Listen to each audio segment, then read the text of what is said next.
ជំរាបសួរពុកម៉ែបងប្អូនសម្រាប់តម្លៃមាសថ្ងៃនេះថ្ងៃទី20ខែមិថុនាឆ្នាំ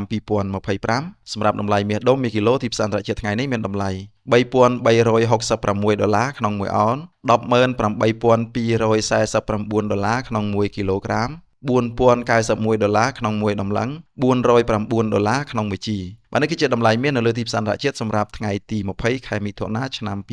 2025បាទអរគុណច្រើនចំពោះការទស្សនាវីដេអូមួយនេះជួបគ្នានៅវីដេអូក្រោយបន្តទៀត